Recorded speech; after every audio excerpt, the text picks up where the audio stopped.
For more on all this, we turn to Ray Didinger. He's brought to us by Verizon. Phones were not made to be broken, but life happens. So when your phone breaks, Verizon's got you. Trade in any phone at your local Verizon store in any condition, guaranteed, and get a great deal on one of their best 5G phones with unlimited ultimate. A Happy New Year's goes out. So I said it. Is it New Year's or New Year? Happy New Year. Ray Didinger, why do we say Happy New Year's? New Year's Day. It's like daylight savings. If you say New Year's Day, okay, that's it's fine. Possessive. But I shouldn't say Happy New You Year's. could say Happy No. New Year, New Year. if you're talking about the new year upcoming. Ray Didinger, sir, Happy New Year to you, soon at least. Hello, Ray. Same to you guys. I think John's exactly right. That's how. Yeah, I mean, if you're going to say Happy New Year, it should be singular. But I think it over time, I think people just got so used to talking about New Year's Eve that's how it became New Year's. But you're talking about New Year, and you're right. And you know what? There's this New Year shaping up to be pretty exciting. Isn't it? Yes, it I'll is. say. All right, so Ray, I'm going to bury the lead for one question. Saquon is going to be question 2. Question 1 is, because I don't want to shortchange the game and win in the division, let's just go a little bit chronological here. What stood out to you yesterday about the game? And then we'll get to Saquon after that. But give us your thoughts on yesterday's victory. I thought overall, top to bottom, a really good performance, and a necessary one, coming off the loss in Washington. That was they were going to the playoffs. We all knew that, but that was a disturbing game. I mean, in a lot of ways, and the Hurts injury most obviously, but there were a lot of things that came away from that were, that were disturbing. I mean, when you're looking at a couple of weeks down the road, you're going to the playoffs. What kind of shape are you going to be in? It was really important for this team to come out yesterday and not just win the game, but win it in a very solid and emphatic fashion without Hurts, and they did that, and that was it. And this you can talk about. Now, listen. Clinching the division is great, and clinching the division by beating the Cowboys is even better. we all know that. We all enjoyed that.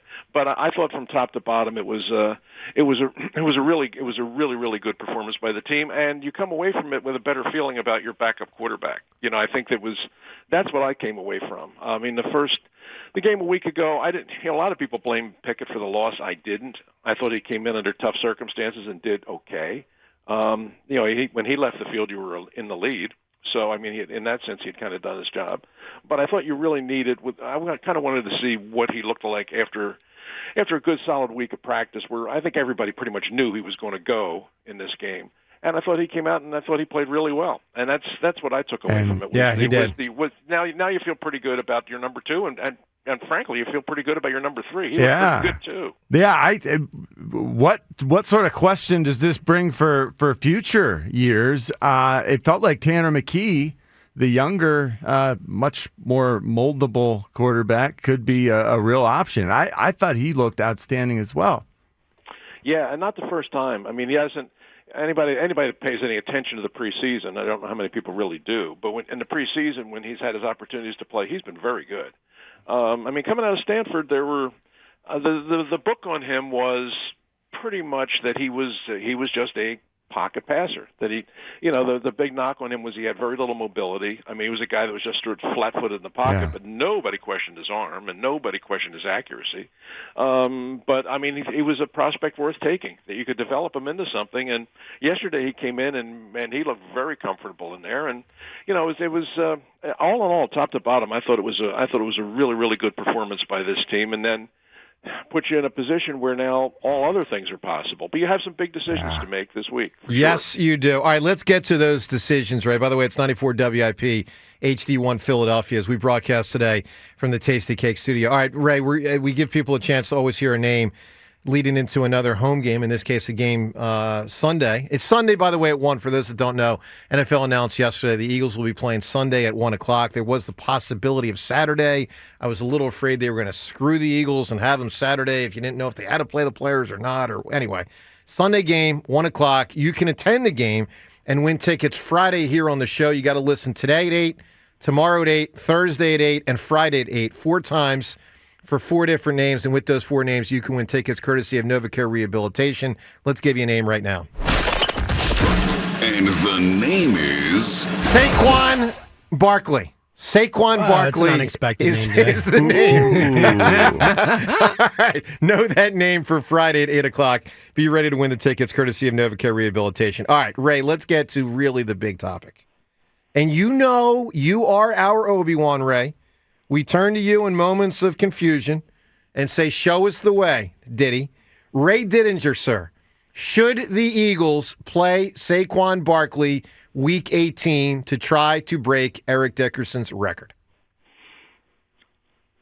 I would not. Now, and I don't know what Nick's ultimate decision on this is going to be, but I would not.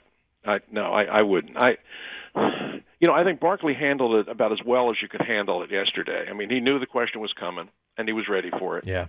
And he said, what he said was, if you just read the quotes, it was, well, it's Nick's decision, and I'm okay with whatever he decides to do.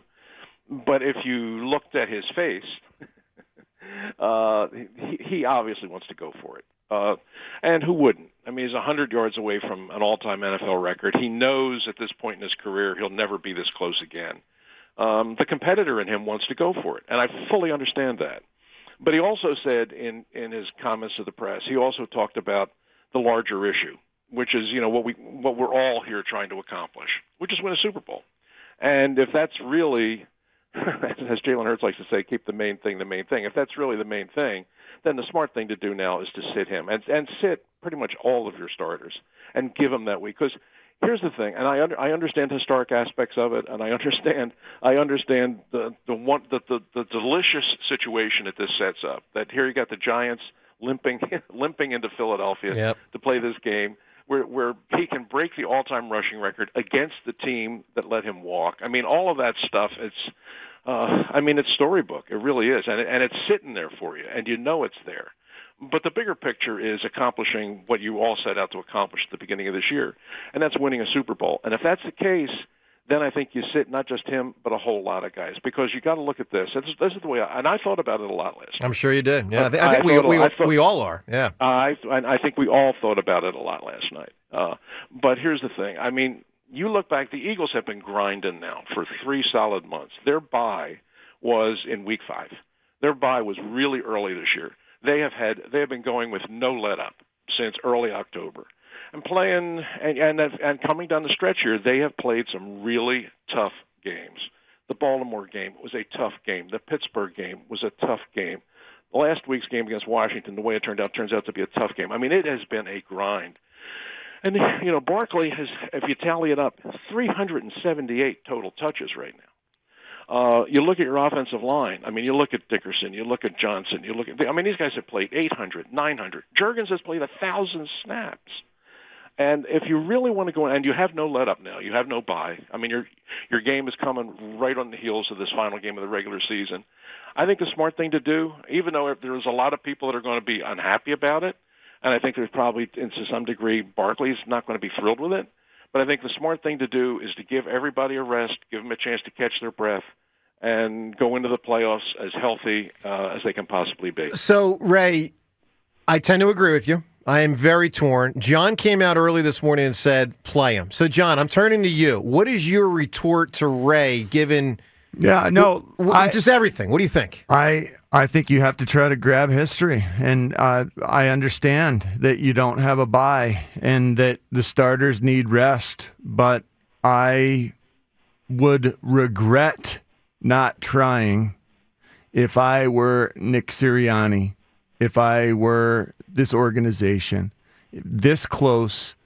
It's so stuck in my craw that he's 34 carries shy of where Eric Dickerson was for the same, yardage goal. Yeah. What we're talking about here, 2105, Eric Dickerson had 34 more carries. So it just feels like, man, we're this close, and I understand. I can drape this, my desire to get this record for Saquon and for this team, to speak for Saquon because he won't really say it for himself, and to speak for this offensive line because they won't really, come out and say, hey, I know this is the right thing to do, because they're not sure either. It could help Lane Johnson make the Hall of Fame. Now, I tend to think he'll make it anyway.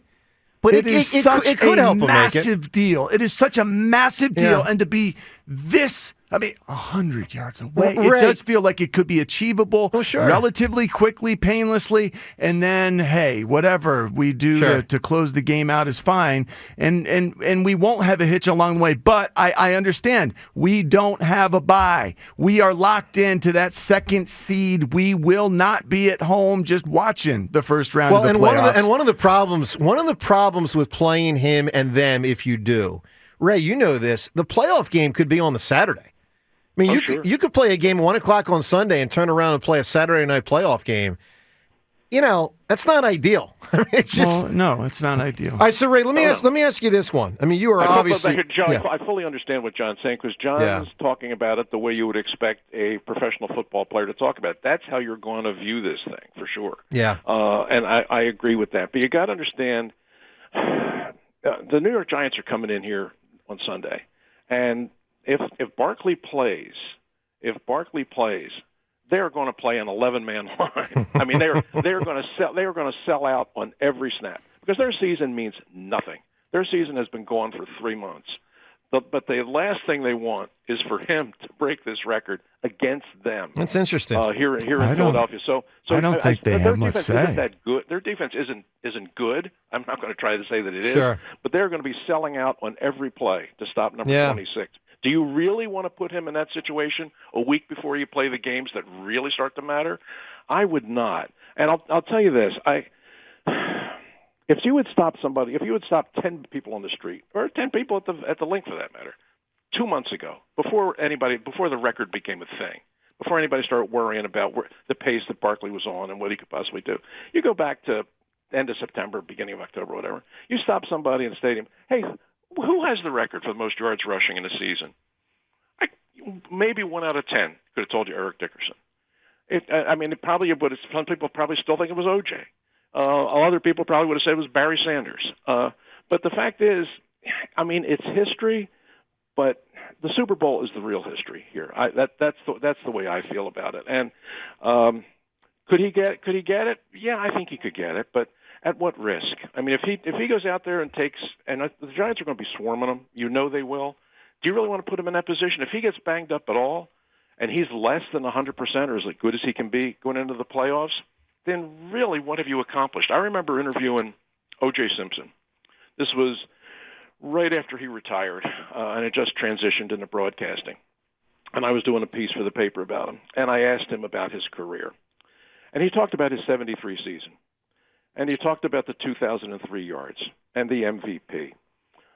And what he was looking at, which is certainly a berth in the Hall of Fame, no question about that. And what he said was, you know what? I'd trade it all for the Super Bowl.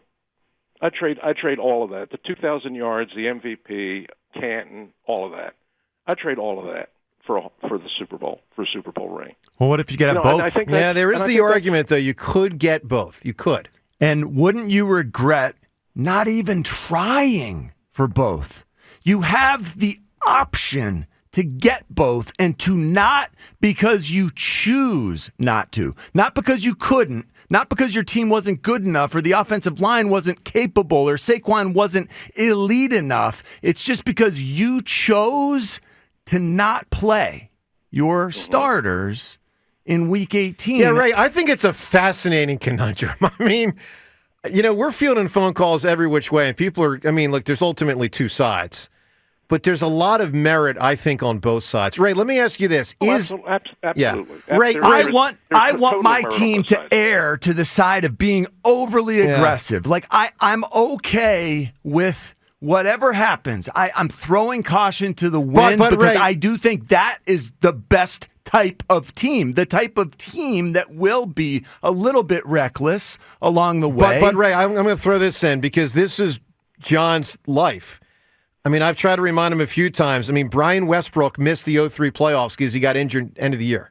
Wasn't Week 18, but you get my point. Like, they missed a massive star on offense, and they scored 3 points versus Carolina and lost. And so, last year, no A.J. Brown. We don't have to go far back to remember an example of playing someone the last week of the season, him getting hurt and missing a playoff game. All right, Ray, let me bring it to one other thing, because we could go round and round on this forever, and to a certain extent we are as a show today, and we'll all week here on WIP, I'm sure. Ray, our first time talking to you since the big death of Bill Bergey. I mean, that's a big one in Philadelphia sports. I know you knew him really well, and obviously saw his career. Can you just put into words, particularly perhaps for some of the younger audience that didn't know Bill or see him play, the impact of Bill Bergey in Philadelphia sports? Enormous. He was a truly great player. I'm not somebody that throws that word around easily, but he was. He was. When he came to the sad thing is when he came to Philadelphia, he joined a team that had no defense, and so his great years, his best years, his peak years were the mid '70s when he was basically playing by himself. But God, was he good? I mean, he was. To me, he was Butkus.